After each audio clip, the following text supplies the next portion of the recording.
Irmãos e irmãs, hoje estamos a ler o trecho destes 8 versículos, quase 13 versículos do capítulo 14 do livro do Êxodo, que retratam a famosa, conhecida, a passagem do Mar Vermelho. O Mar Vermelho. Hoje já se sabe que era juntinho ao chamado Estreito do Suez, e tanto o Egito, e depois na passagem principal dos barcos para o outro lado da Índia. Então, houve muitas dúvidas.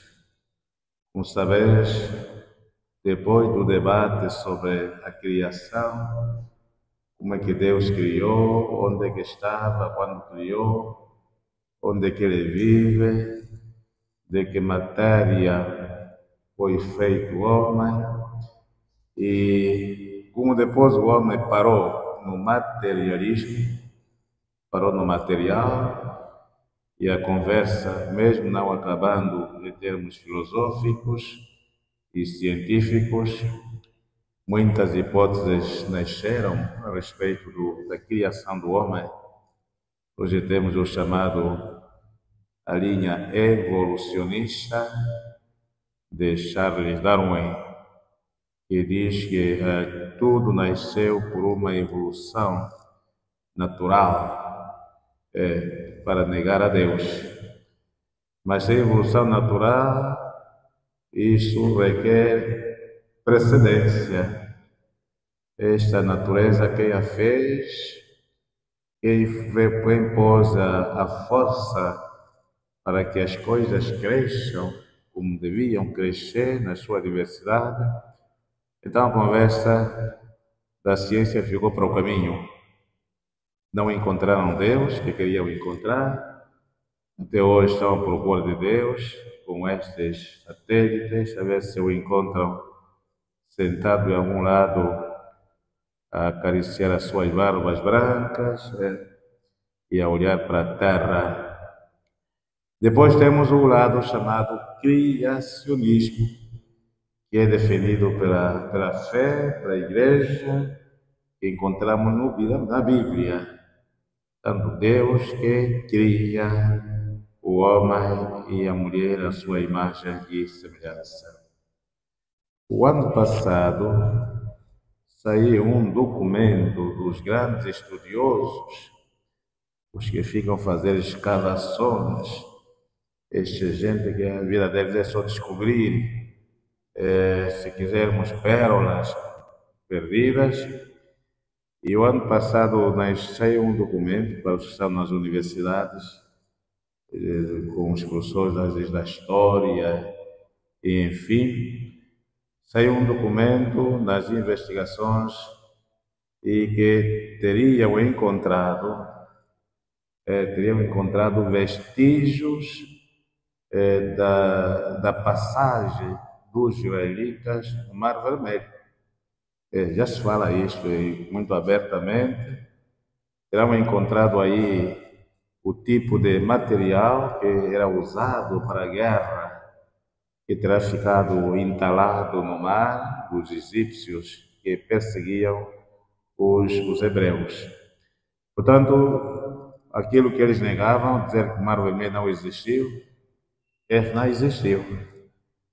Mas o que é esse Mar Vermelho? Um fenômeno que se deu naquela época e nunca mais se deu. Se fosse apenas um movimento do mar Mediterrâneo, teria acontecido outra vez, mas nunca mais aconteceu na história da humanidade. Ficou apenas um movimento normal do mar e nunca mais se deu o que aconteceu com os egípcios e os hebreus. Portanto, Deus fez o seu sinal. Deus mostrou o seu sinal da proteção dos seus filhos. Lembrai-vos que os povos israelitas, quando saíram do Egito, Deus tinha pedido um sinal, que imolassem um cordeiro ou um cabrito e que o sangue fosse posto nas pranchas das portas, e quando o anjo de Deus passar para se vingar dos inimigos do seu povo, lá onde estiver o sangue, o anjo passará sem fazer nenhum mal. E hoje, no Evangelho, Jesus também mostra-nos que os sinais de Deus já foram dados. Deus já deu muitos sinais. O que nos resta é acreditar. Por isso que diz a respeito dos fariseus e escribas que queriam ver um sinal. Queremos ver um sinal da tua parte. Jesus não responde com sinais. Usa uma expressão que vai até o fim do texto. Esta geração perversa e infiel pretende um sinal, mas nenhum sinal lhe será dado, senão o sinal de Jonas.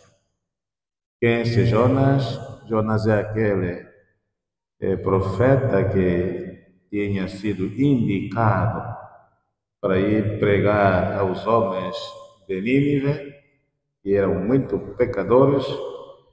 De Nínive, não estamos a falar hoje do Irão. Nínive é exatamente onde está o Irão e o Iraque. Povo terrível. E a mesma zona onde estavam as grandes cidades chamadas Sodoma e Gomorra. Então nós estamos numa região cujo povo desde sempre tem uma história de distúrbios, uma história de perversão e que praticamente não se interessam com a vida dos outros. O que querem é o cunho do Alcorão, mesmo hoje, como é que o Irão quer se impor a nível internacional. Na semana passada, este povo ainda declarou que a futura Europa vai ser a Ásia. Estamos a ver como é que as suas tentativas deste universalismo de querer impor o Islã. Então, Jonas é este homem que queria fugir da missão que Deus lhe tinha confiado. Como ouvia falar que o povo de Nínive era terrível, ele não quis ir abrir a boca para essa gente. Fugiu, meteu-se num barco, como ouviremos nos próximos dias. Jonas meteu-se num barco, não se comprou bilhete, mas só que naquele tempo, as pessoas que eram viajantes e passageiros deviam ser conhecidos e controlados para evitar azares, evitar azares nos mares.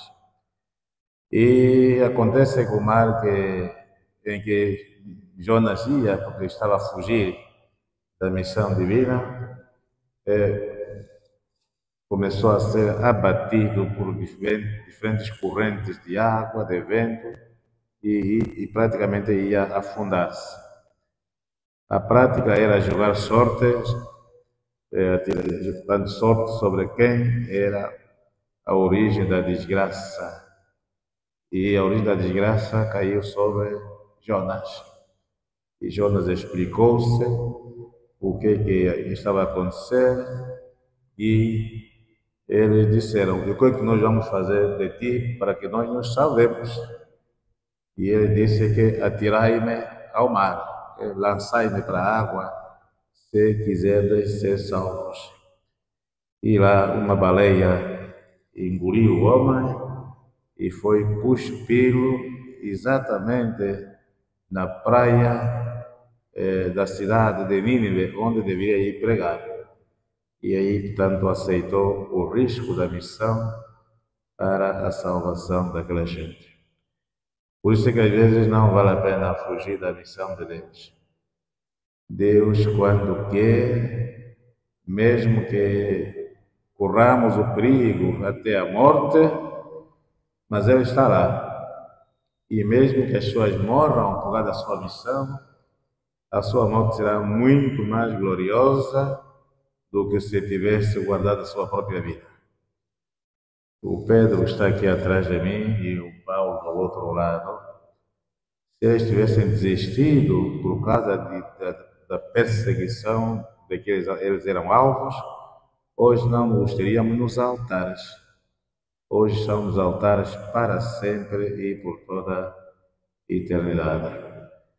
Então, rezemos por todos os que pregam Jesus, para que a sua missão, apesar de conhecer turbulências, dificuldades, lágrimas e muitas vezes até a própria morte, confiem em Deus, que é aquele em que o Salmo hoje nos diz: cantai ao Senhor que fez brilhar a sua glória. Então, rezemos por nós, para que o Senhor também faça brilhar sobre nós a sua glória. Assim seja.